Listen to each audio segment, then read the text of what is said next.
Welcome back to We Lead Anyway. I'm Noelle, Senior Leader, Career Coach, and your host. Are you watching this today? Or are you listening? Let me know. I have spent most of my life performing. And no, not on stage. Although, let's be honest, same energy. But performing a version of myself that was just palatable enough, just small enough, that people would let me stay in the room. And I knew I was doing it, but I also thought that was just my personality.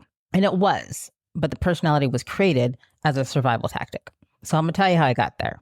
I was born and raised in Utah. And before you say anything, I know. I was literally one of the only people of color in the entire city. In my school, I think there were 3 of us, but 2 were twins. Does that even count? I'm going to call it 2.5. So from a very early age, I was different, visibly, undeniably, unavoidably different.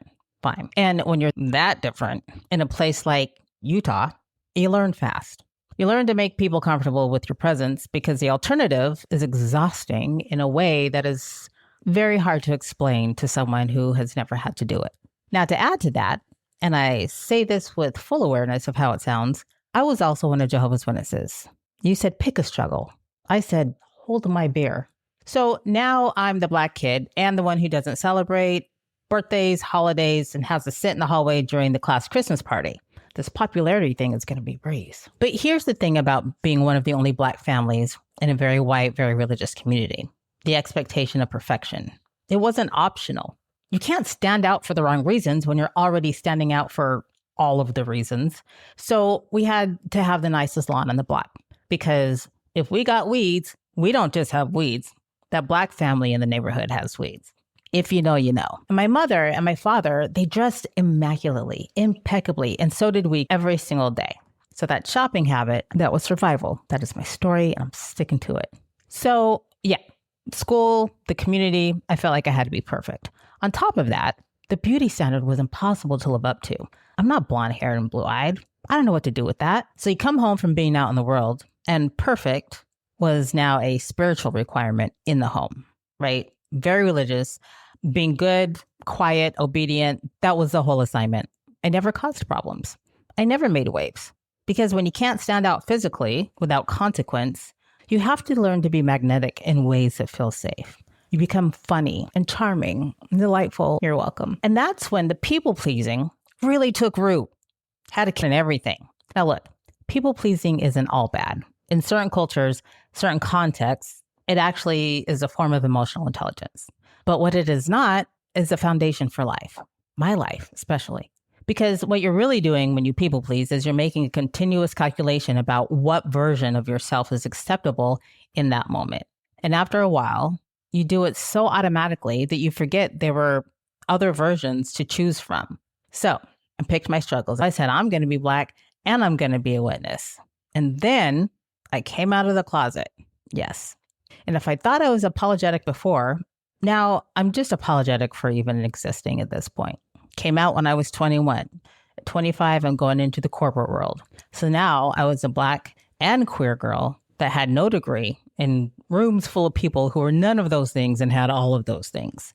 And I just kept shrinking. It just kept taking up less space.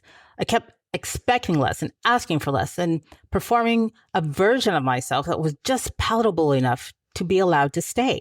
And you take that into a corporate environment, into a dog-eat-dog world, we really need to retire that phrase. But just watch how far it gets you.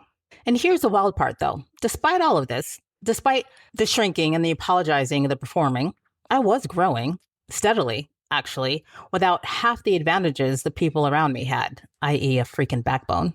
But I was building a career, and I was making it into rooms that I had no business being in, according to the story I was telling myself. And then I got into senior leadership, and something super dope happened. And this started to happen more and more. People started coming to me, young Black men and women, queer people, other members of the LGBTQ plus community, early in their careers, mid-careers, even late in their careers. And they would find me in a hallway or after a meeting or over Slack, and they would say some version of the same thing. Seeing you in this role means everything to me because now I see what's possible for me. And I had to sit with what that meant for me because I had spent decades being unable to advocate for myself, unable to take up space for myself, unable to say, I deserve to be here. I deserve to be heard. I deserve to be more than what I'm asking for. You hear me say, go take up space after every single episode. That's a rally cry, not just for you. It's an affirmation for me. So these people that are coming to me, even though I had never been able to really advocate or stand up for myself, for them, I could do it instantly. For them, I had a voice. For them, I could walk into any room and say whatever that needed to be said with my whole chest. And eventually, I had to start borrowing that energy for myself. I started advocating for myself that way, and that changed everything. So let's talk about what's actually happening, because this isn't just my story. This is a pattern, and patterns can be rewritten, but only once you can actually see them. And I've heard this from others. Now, we know that shrinking is a learned behavior, and at some point, it probably served a very real purpose.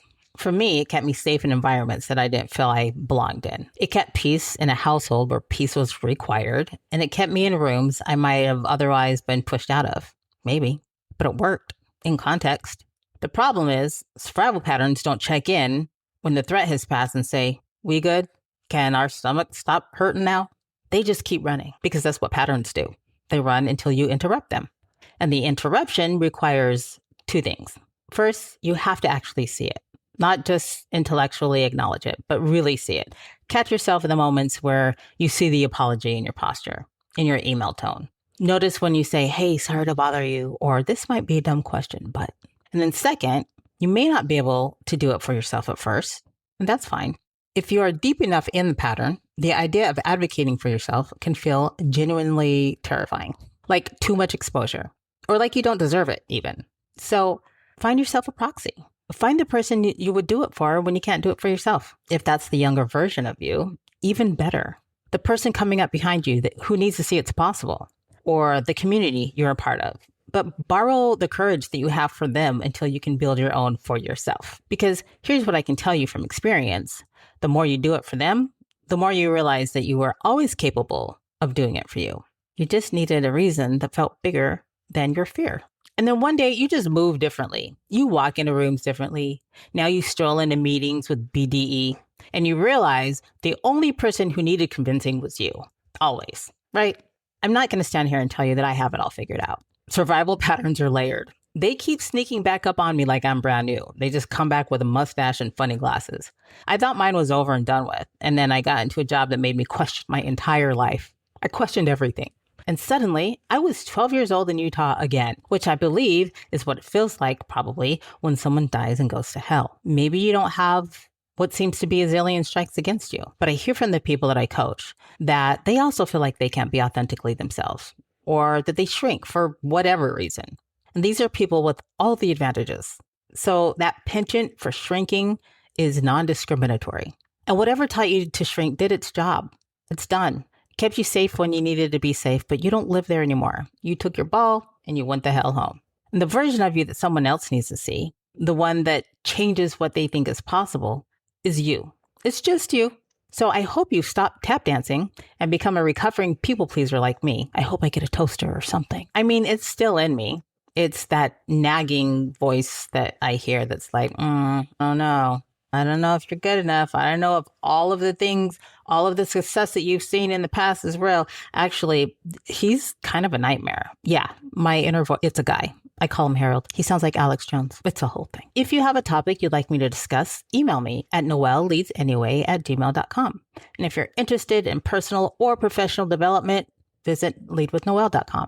Until then, go take up space.